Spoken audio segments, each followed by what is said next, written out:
Hey guys, got a lot of requests to do a video about this gun after I posted my Korth revolver review video a few weeks ago, so I thought I'd pull it out to talk about. This is my Manurhin MR 73. And it's kind of similar to the Korth in a lot of ways. First, it's a revolver. Second, it's made in Europe. It has a lot of mystique and cachet around it because of that. And finally, it's pretty expensive when you finally do find them for sale. You don't see them very often. It's not a gun that you run into at your gun shows, gun shops, things like that very frequently. When you do find them, they're not cheap. So it's a gun a lot of people don't really have much experience with. So I just sort of wanted to share my opinions of the gun because I'll go out on a limb right now and say that this is probably my absolute favorite revolver. I know I said a lot of amazing things about the Korth when I made that video. I still believe them, and I still think the Korth is pretty much the best revolver that you can get. However, this Manurhin, something about it in my hands and when I'm at the range with it, it almost transcends the Korth, just barely.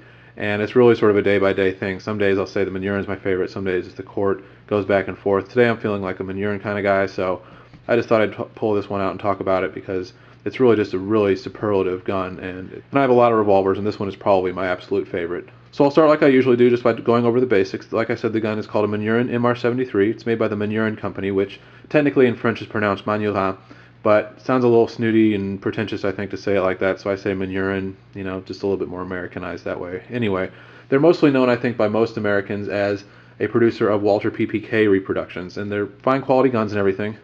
But in my mind, I've always thought of them more as a revolver company, and especially for this. This is their flagship model, MR73. It was designed in the early 70s, and it was mostly intended to be used by French Secret Service, French Special Forces, French SWAT teams, counter-terrorist units, things like that. So pretty hardcore users. And because they're hardcore users, they had to make this gun ridiculously strong.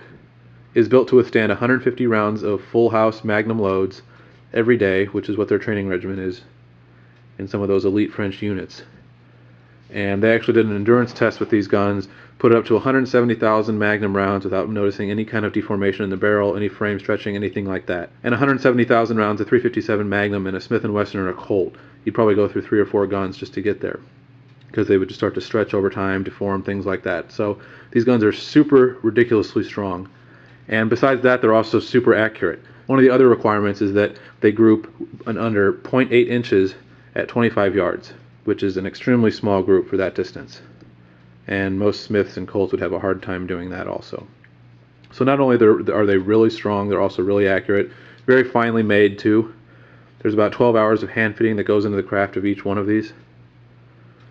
So now I'll talk about all these things a little bit later when talking about shooting impressions and things like that. There are several different configurations of this gun. You can get it in different barrel lengths, starting from 2 inches all the way up to about 10, which look kind of strange. But French counter-terrorist units use some of those 10-inch ones. They put a bipod on it, believe it or not, with an optic, and they use them like that. A lot of them carry also just the 4-inch ones. There are also some different variations. There's a MR32, which shoots 32 Smith & Wesson. MR38 shoots 38 special only instead of 357 like this one. There's also a version of this gun that shoots 22 long rifle. And these guns also came with 9mm cylinders, which unfortunately I don't currently have. I will get one eventually. But they're pretty adaptable. They're very popular in Europe for sport shooting. Some of them come with extended rear sights to give you extra sight radius. And then there are also different grips that you can get for the gun. You can get some that are nil wraparound grips. There are some rubber ones that are target grips. So there's lots of different MR73s out there, different configurations of the gun. They've been made pretty continuously since the early 1970s. That's where the name 73 comes from. The earliest ones were made in Mulhouse, France by the Manurhin company, and then later on they sold it to Chapuis. And apparently those are made pretty well, although not quite to the standards of these, and that happened in the late 90s. I think this gun is from the early 80s. And this has a 5¼ inch barrel.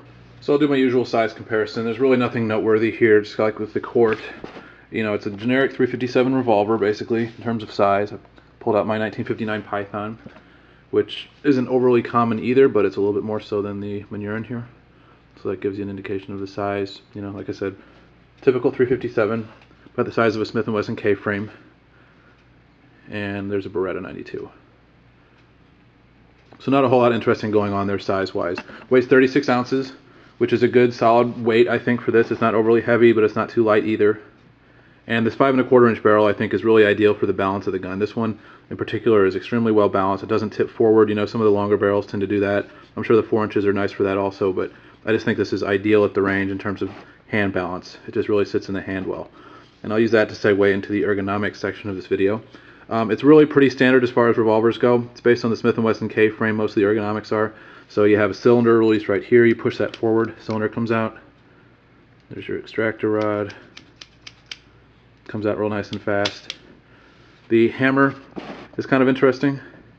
You notice that it juts straight out rather than sort of sloping or kind of having a contour like most revolvers do. And I'm not sure, but I think that might be a consideration for its purpose as a combat gun. It's really, really grippy. These serrations here help with that, but then also just the angle. So I imagine that by not having it contoured, it just grips your thumb a lot better, and there's no way that your thumb's going to slip off when you're trying to cock the gun. And you notice too that the hammer and the trigger are both strawed, which I think is nice, because it offsets the real deep, rich, lustrous blue pretty nicely. It's kind of wearing off on the trigger just because I shoot this gun so much, I think, that it's starting to come off, but still gives it a nice look. Sights are adjustable in the rear, and then just a simple post up front. I'll show you the sight picture. Pretty straightforward there. There's the rear, the front. It's a good sight picture. It's easy to see. And the grips are wood. Like I said, there are some other ones though that come with rubber grips. They're just some different ergonomical grips, things like that, but these fit me really well actually. And just in the hand, it's very comfortable. It's comfortable to shoot, comfortable to hold, things like that. And speaking of shooting, that is really where this gun shines. It is perfect at the range, just like the Korth was. Super accurate, like I mentioned. Groups, 0.8 inches at 25 yards.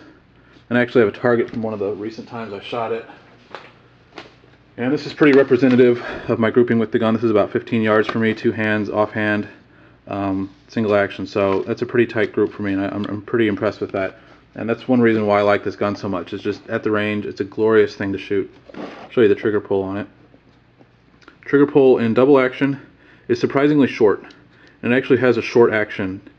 That's one of the features of it. Because it is made for combat, which is pretty rare when you think about it for a modern revolver.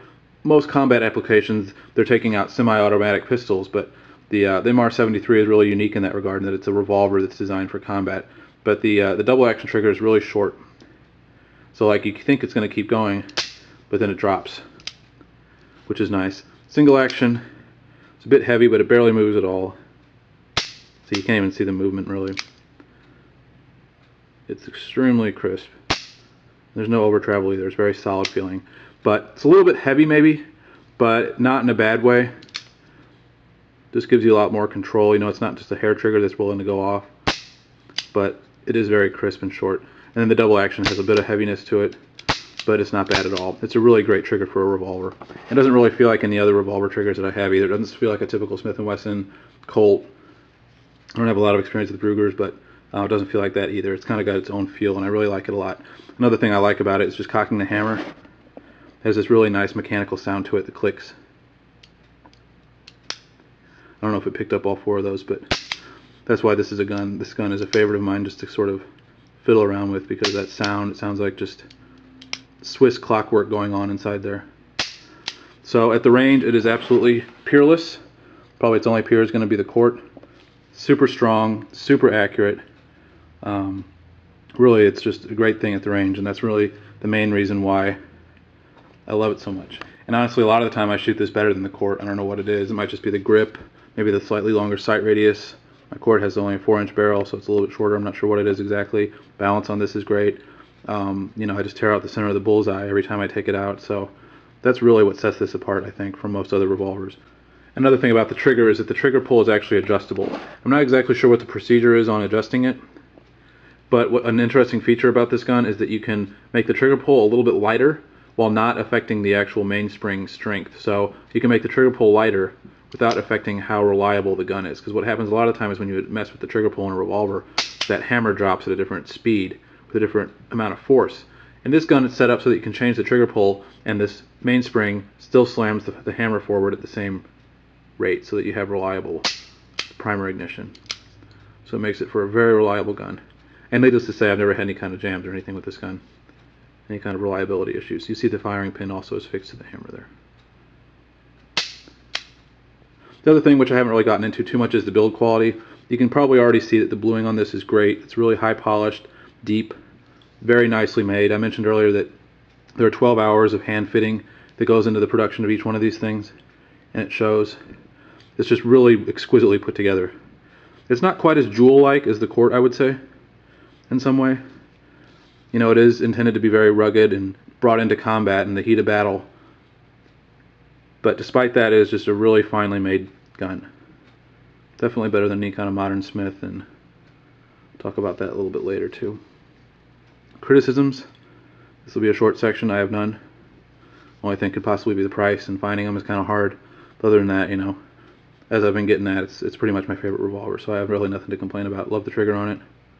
Love the ergonomics. Looks cool, I think.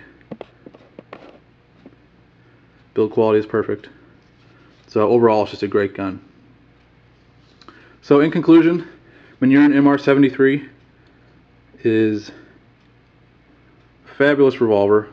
You don't see them very often. When you do, they're usually probably about $2,000 and up for one in decent condition. Now, there were some that were actually imported. I think AIM Surplus imported them several years ago. They were Austrian surplus. Apparently the SWAT team had some 4-inch MR73s, and they're really abused. And everyone that I've talked to that's had one of those, they get one and they say, well, it's all right, I guess. But that's just because they're really clapped out. They've been shot a whole lot, weren't treated well, usually not in great shape. But if you're able to find one in good condition like this one is, you just really can't find a better revolver, I don't think. And it goes for half the price of the Korth, and really, like I've said, in my opinion, it kind of exceeds the Korth in a lot of ways. Except for possibly just the, you know, the fact that the Korth is 100% hand belt, and this one is just has 12 hours worth of fitting involved. So the Korth beats it on that, but in really any other metric, this is just as good a revolver as the Korth. It's also extremely rugged, extremely strong. You know, if World War III were ever to happen, and I had to bring a revolver, I would take this over any other revolver out there. And in my Korth revolver video, just as a way of explaining sort of where I come from on revolvers, I came up with a scale sort of how I rank revolvers, and I put a Röhm at the bottom, score of 0. Korth is at the top because it's pretty much the best a revolver could possibly be. You know, it's completely handmade, everything is hardened, just a beautiful gun overall. In between there, I put Taurus at about a 4. Modern Smith & Wessons are probably a 6. Older Smith & Wessons from probably 1960 and before, those are up around 8.5 to 9. 50s Pythons are a 9. And then I put this Manurhin at a 9.5. It is that close to the Korth in my mind. And it's a little bit better than even the Python and those older Smiths, which are also fabulous guns. So this is really a top class, top shelf revolver. If you're ever able to find one, please try to either buy it, shoot it, even just fondle it. You owe it to yourself. It's a great gun. Love it a lot. So that's my review of the MR73. If you're wondering, I mentioned this in the Korth video too. I put this black tape on a lot of my nicer revolvers just because it didn't have a cylinder line on it and I don't want one to form there. Apologize also for all the rabbit hair that sticks to these things, but that's what that tape is doing there. So Manurhin MR73, love it a lot, and stick around because eventually I'm going to do a review of another Manurhin, and that is this thing, MR93. This came out 20 years later, and a little bit of a different story on this gun. I'll talk about it later though. So thanks for watching.